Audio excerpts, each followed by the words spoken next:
बिस्मिल्लाहिर्रहमानिर्रहीम। वेलकम है आप सभी का मेरे यूट्यूब कुकिंग चैनल घर का जायका बाय सादिया खान में। मैं हूँ कुकिंग एक्सपर्ट सादिया खान और हमेशा ही आपके लिए लेकर आती हूँ बहुत ही मज़ेदार और यूनिक सी रेसिपीज़। आज मैं आपके लिए लेकर आई हूँ बीफ निहारी की रेसिपी। ये बीफ निहारी मैं कैसे तैयार करूँगी, आइए वीडियो में मुकम्मल तौर पर जान लेते हैं। सबसे पहले मैं आपको निहारी के अज्जा के बारे में बताती चलूँ। निहारी बनाने के लिए सबसे पहले मैंने 1.5 किलो बीफ ले लिया है। और बीफ मैंने कौन से पार्ट का लिया है, मैंने लिया है मछली का पार्ट और मैंने दरमियाने साइज के पीसेस करवा लिए हैं। आप भी जब कसाई से निहारी का गोश्त मांगें तो उन्हें खास करके कहें कि बीफ के मछली का पार्ट आपको दें, क्योंकि ये बहुत ही मज़ेदार नरम मुलायम सी बोटी होती है जो तोड़ने में भी रेशादार होती है। अब बात कर लेते हैं निहारी में डाले जाने वाले सूखे मसालों की। सूखे मसालों में मैंने सबसे पहले ले लिया है 1 खाने का चम्मच भरकर लाल मिर्च का पाउडर, 1 चाय का चम्मच देगी मिर्च का पाउडर, 1 चाय का चम्मच हल्दी पाउडर, आधा चाय का चम्मच गरम मसाला पाउडर, 1/4 चाय का चम्मच जायफल और जवित्री का पाउडर और 1/4 चाय का चम्मच पिपली का पाउडर, आधा चाय का चम्मच इलायची का पाउडर, आधा चाय का चम्मच कुटी काली मिर्च, 1 चाय का चम्मच भरकर जीरा पाउडर, 1 चाय का चम्मच भरकर धनिया पाउडर और सबसे खास इंग्रेडिएंट जो निहारी की जान है, ये मैंने लिया है भरकर कुटे हुए सौंफ। 1 खाने का चम्मच लेवल नमक का ले लिया है और 1 चाय का चम्मच मैंने सौंठ का पाउडर, जिसे आप अदरक का पाउडर भी कह सकते हैं, सूखी अदरक से बनता है, और 1 खाने का चम्मच मैंने पिसा हुआ लहसुन ले लिया है। और कुकिंग ऑयल इस्तेमाल होगा हस्बे ज़रूरत और पानी भी हम इस्तेमाल करेंगे हस्बे ज़रूरत। तो आइए बीफ निहारी की मेकिंग स्टार्ट कर लेते हैं। निहारी की मेकिंग के लिए हमें ज़रूरत पड़ेगी 1 अदद प्रेशर कुकर की। प्रेशर कुकर के नीचे मैं फ्लेम को ऑन कर लूँगी। फ्लेम ऑन कर लेने के बाद मैं इसमें शामिल करूँगी आधा cup cooking oil. Cooking oil शामिल कर लेने के बाद अब मैंने इसे हल्का गर्म कर लिया है। अब मैं शामिल करूँगी पिसा हुआ लहसुन और लहसुन शामिल कर लेने के बाद चम्मच की मदद से लहसुन को कच्चापन ख़त्म हो जाने तक पका लूँगी। अब लहसुन का कच्चापन ख़त्म हो चुका है। अब मैं इसमें बीफ के पीसेस शामिल कर दूँगी और बीफ के पीसेस को मैं 2 से 3 मिनट के लिए कलर चेंज हो जाने तक पका लूँगी।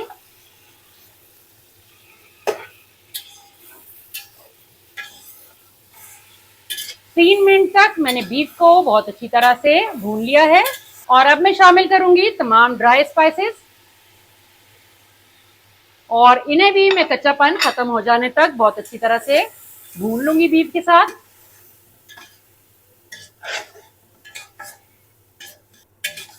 एक मिनट तक इन मसालों को मैंने बीफ के साथ भून लिया है। अब मैं शामिल करूंगी थोड़ा सा पानी ताकि मसाले हमारे जल ना जाएं और तकरीबन 2 मिनट तक मैं मजीद बीफ के साथ इन मसालों को भून लूंगी।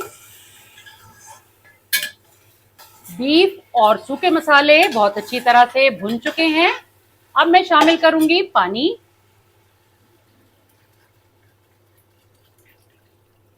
क्योंकि ये बीफ है और गलने में काफी टाइम लेता है, इसलिए हमें पानी इसमें काफी सारा डालना है ताकि हमारा बीफ बहुत अच्छे से गल जाए।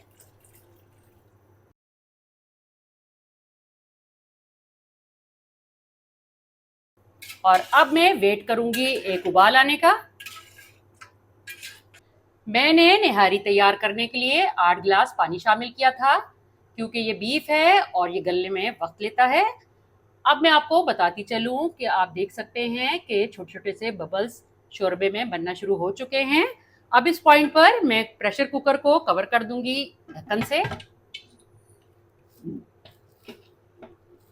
बहुत अच्छी तरह से इसे कवर कर लेने के बाद मैं कुकर का वेट इस पर लगा दूंगी और बीफ को मैं 1 घंटा गलने के लिए प्रेशर कुकर में छोड़ दूंगी। मिलते हैं आपसे 1 घंटे के बाद। बीफ को प्रेशर कुकर में चलाए हुए 1 घंटे का टाइम कंप्लीट हो गया था और फिर मैंने उसके बाद फ्लेम को ऑफ कर दिया और प्रेशर कुकर के ठंडा होने का वेट किया।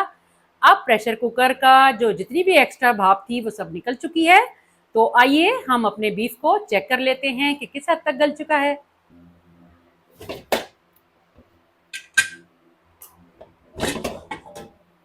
आप देख सकते हैं कि मैंने तकरीबन 8 गिलास पानी बीफ के गलने के लिए डाला था, जो कि सूख कर तकरीबन 3 गिलास रह चुका है।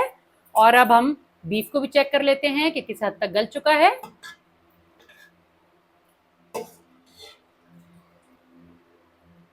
आप देख सकते हैं कि कितनी आसानी से बोटी टूट रही है। अब ये बीफ बिल्कुल रेडी हो चुका है। अब हम बाकी के जो प्रोसीजर हैं वो स्टार्ट कर लेते हैं कि अब इस निहारी में आगे मैं क्या करने वाली हूँ। अब मैं तमाम बीफ इस शोरबे में से अलग कर लूंगी।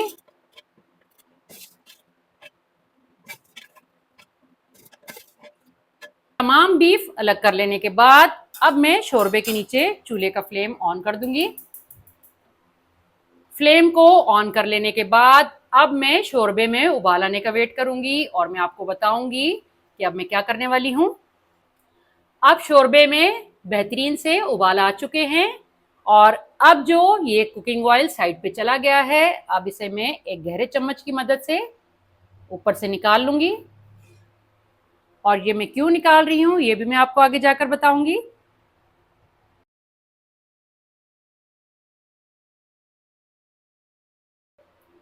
एहतियात से निकालें ताकि शोरबा ना आए, सिर्फ कुकिंग ऑयल आए। मैंने कुकर को हल्का सा टिल्ट कर लिया है ताकि मुझे ऑयल निकालने में आसानी हो।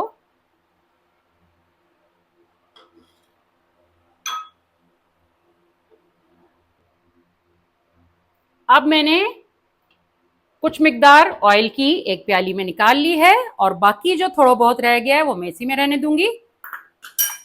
अब कर लेते हैं आटे को फ्राई।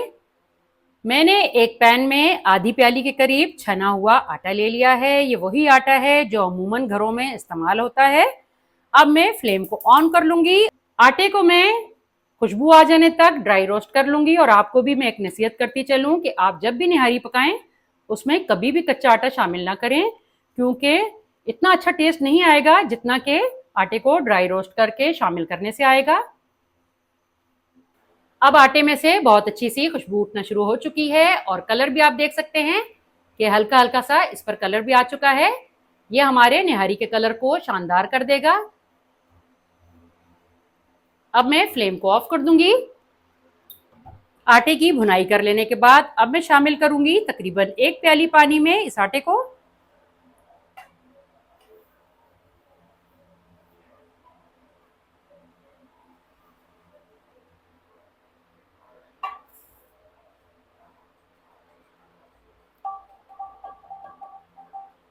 भुना हुआ तमाम आटा पानी में शामिल कर लेने के बाद अब मैं विस्क की मदद से इसे बहुत अच्छी तरह से मिक्स कर लूंगी ताकि कोई भी गुठली ना रहे। अब आटा पानी में बहुत अच्छी तरह से हल हो चुका है। अब मैं ये आटे वाला पानी शामिल कर दूंगी पकती हुई निहारी के शोरबे में। और घुला हुआ आटा शामिल करने से पहले मैं रख लूंगी एक छन्नी, ताकि अगर कोई छोटी मोटी गुठली हो भी तो वो शोरबे में न जाए।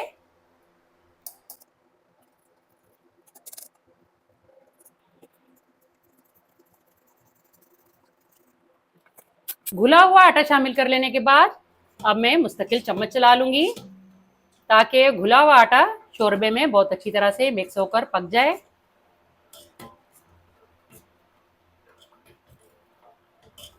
ये भुना हुआ आटा जो मैंने पानी में घोल के शामिल किया है, ये हमारी निहारी को थिकनेस देगा। और कुछ देर के लिए मैं निहारी को पकने के लिए रख दूंगी। इस पे ढक्कन नहीं ढकूंगी, बल्कि साथ साथ इसमें बराबर चम्मच भी चलाती रहूंगी।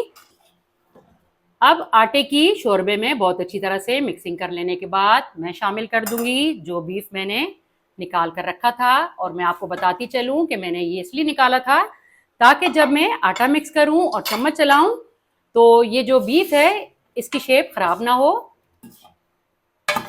अब इसे मैं तकरीबन प्याज फ्राई होने तक कुछ देर के लिए पका लूंगी।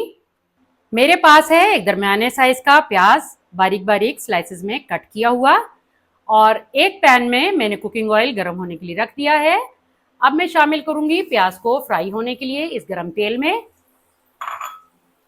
और प्याज को मैं गोल्डन ब्राउन होने तक फ्राई कर लूंगी। अब प्याज पर गोल्डन ब्राउन कलर आना शुरू हो चुका है। अब मैं फ्लेम को ऑफ कर दूंगी और जितना भी फालतू ऑयल है प्याज में इसे मैं छान लूंगी। क्योंकि हमें मज़ीद ऑयल नहीं चाहिए।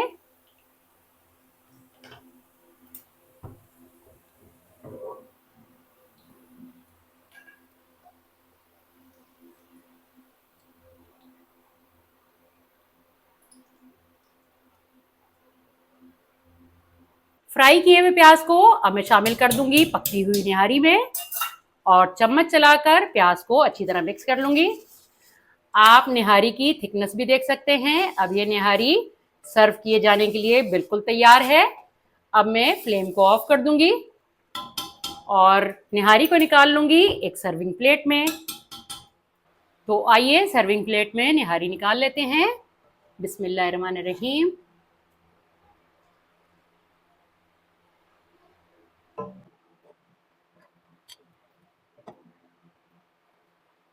और आप देख सकते हैं कि निहारी पे बिल्कुल भी फालतू ऑयल नहीं है।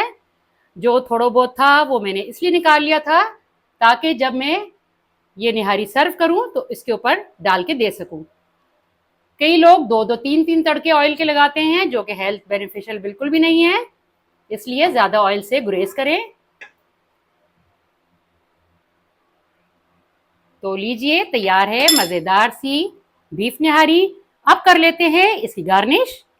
इस प्याली में जो मैंने पका हुआ ऑयल निकाला था अब मैं इसके ऊपर थोड़ा थोड़ा डाल दूंगी ताकि निहारी का लुक खूबसूरत हो जाए।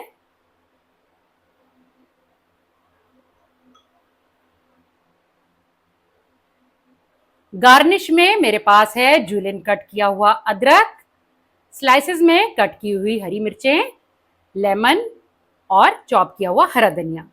अब मैं गार्निश भी शामिल कर दूंगी। आपको जितनी गार्निश पसंद हो आप अपने हिसाब से ले सकते हैं और ना पसंद हो तो बेशक ना डालें, ये ऑप्शनल है।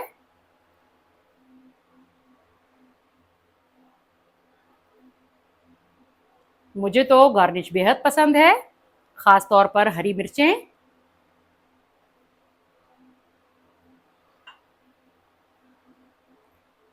तो लीजिए तैयार है हमारी बहुत ही मज़ेदार बीफ निहारी। और इसका आप फाइनल लुक भी चेक कर सकते हैं कि ये कितनी देखने में अच्छी लग रही है और ये यकीन जाने कि खाने में भी उतनी ही मज़ेदार होगी। आजमाइश शर्त है, आप इसे पका कर देखें और फिर अपने फीडबैक से मुझे आगाह करें।